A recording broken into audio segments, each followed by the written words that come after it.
Donna's story. My story starts in late July. It was the 21st of July, I think. It was the first day of our holiday, a hot July day. I stood in the sun and looked at the sea. It was 11 o'clock in the morning. I was on the boat at Portsmouth with my mother and father and my sister Louise. Seabirds played near our big boat and the small boats near us on the sea. I started to look at the people with us on our boat. They all watched the seabirds and talked and laughed. They were all happy on the first day of their holiday, too. And suddenly, there he was, this tall, quiet boy in a blue and white shirt. He was really good looking. I will always remember the first time I saw him. Wow, he's lovely. He didn't see me then. He was with some friends. One of the boys was his brother, I think. They had the same blue eyes, the same mouth and nose, nearly the same hair. His brother and one of the boys with him tried to catch the seabirds, and he smiled at them. Then they came and stood near us, and they talked about the small boats on the sea. I watched him over Louise's head all the time. His brother and his friends made a lot of noise, but he was quiet and didn't talk a lot. Then suddenly he looked at me, and his eyes stayed quietly on me, and he smiled his lovely smile with his shy blue eyes. The people near me on the boat, the sun, the sea, the birds, the noise of his friends, time, it all stopped. At that moment, there was only him and me and him and his smile for me, only the two of us. Slowly, very slowly, the boat started to move away across the water to Spain. It takes a day and a night on the boat from Portsmouth to Santander in Spain. A day and a night together, on the same boat with him. We'll be on this boat for a day and a night. Perhaps I can talk to him before we arrive there. Perhaps I'll see him again this evening. It was a big new boat with cafes, shops, a cinema, and a disco. In the evening, Louise and I went to the disco together.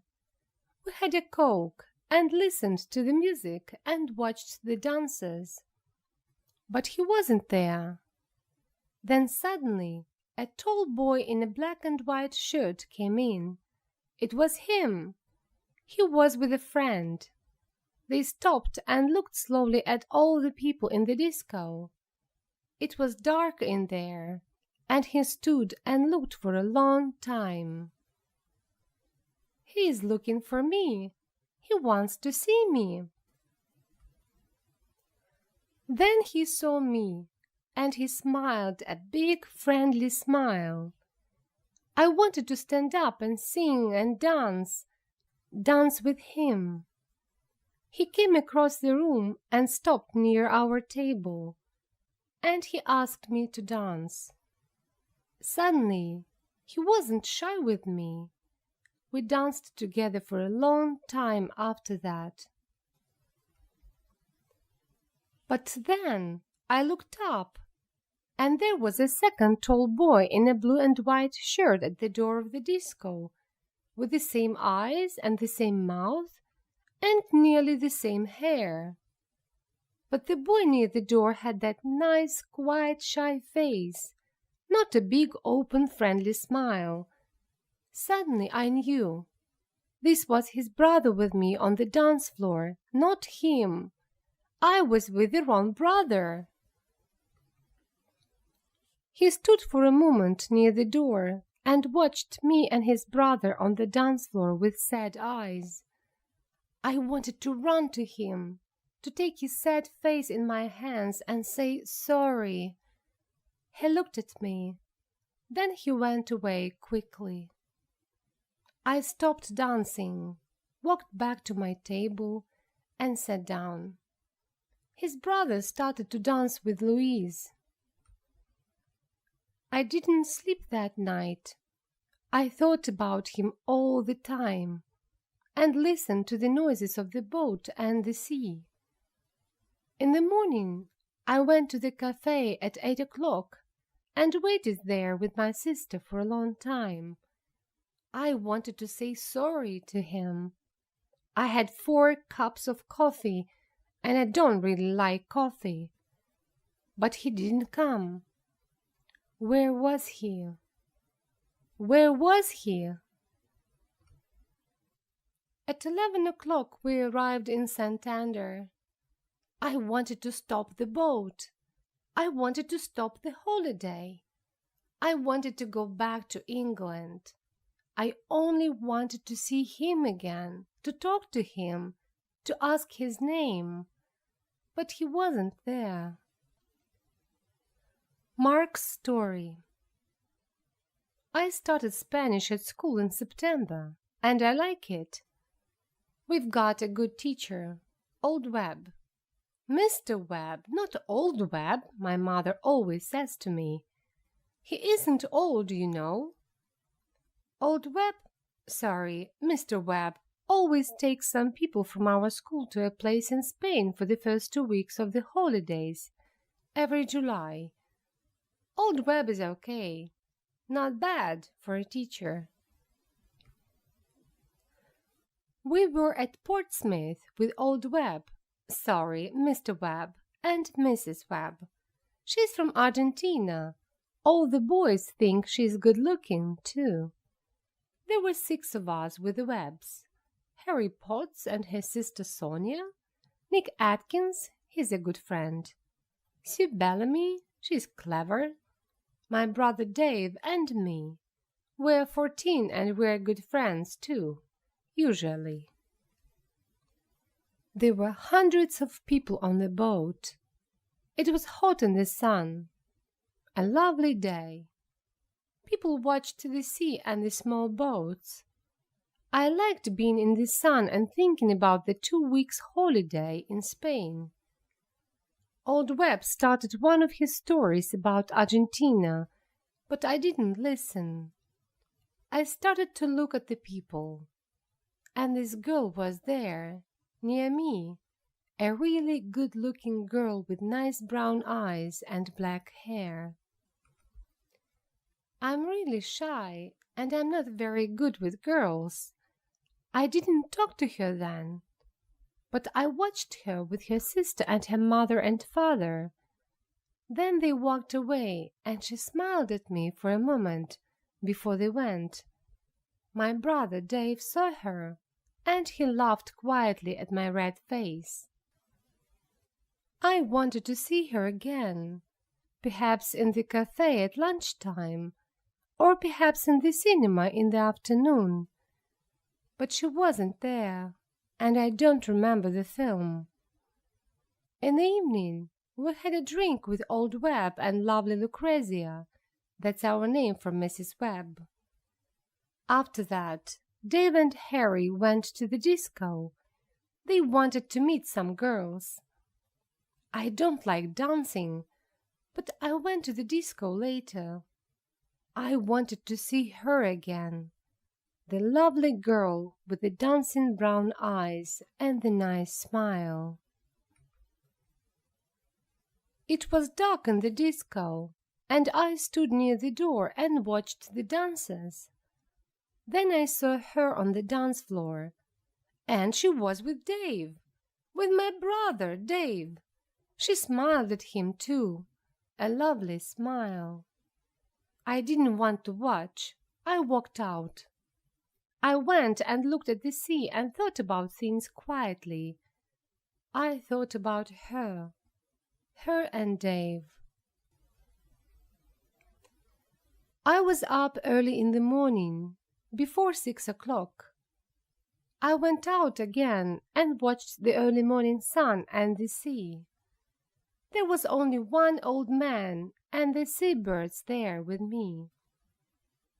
The old man smiled at me, but we didn't talk. I liked being quiet. I went in and had a coffee in the cafe, but I didn't want to eat. All the time I wanted to see her.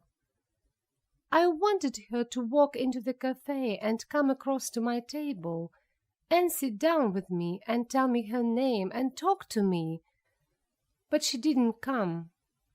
I waited and waited, but she didn't come. At 8 o'clock I went to find Nick and Dave.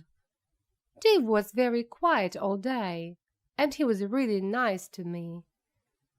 And I didn't see her again before we arrived in Santander at 11. The town story. Camillas is a small town 50 kilometers from Santander, near the sea. In the town there are quiet streets of old buildings, and there is a small square. There are small shops and cafes with tables and chairs in the square, under the trees. A lot of people from Madrid come to Camillas for their holidays, and a lot of people from England stay in the town too.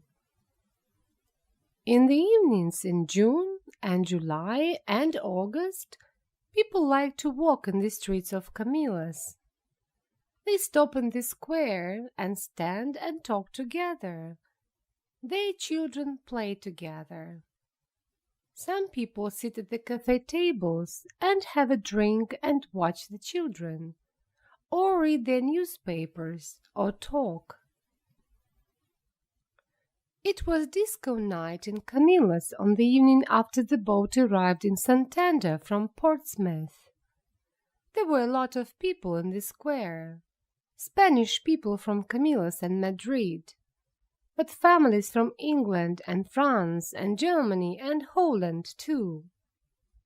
Some of the English families from the boat were there now, in Camillas for a night or two. Donna was there with her family, at a table under some trees. Her eyes were on the dancers, but she didn't see them. The music was in her ears, but she didn't hear it. She didn't want to look or listen or dance. She didn't want to be there. She only wanted to see the lovely shy boy from the boat, perhaps to dance with him. First, Mr. and Mrs. Webb wanted to go to a little place near the beach, where they always had good fish. They wanted to have a good time on their first evening in Spain, and later there was the disco in the square at Camillas. Mark didn't want to go. He didn't want to eat or dance or talk and laugh. He wanted to sit quietly and think about the good-looking girl on the boat. Where was she now? But Dave and Harry and Nick and Sue all wanted him to go. Late that evening he walked into the square at Camillas with his friends. They found a table at one of the cafes, and they all sat down. Mark looked slowly at the people at the tables near them. Donna looked sadly at the people dancing and standing in the square. Then their eyes met. Time stopped. He was here. She was here. He smiled at her with his nice blue eyes. She smiled back at him with her dark brown eyes. Suddenly he wasn't shy.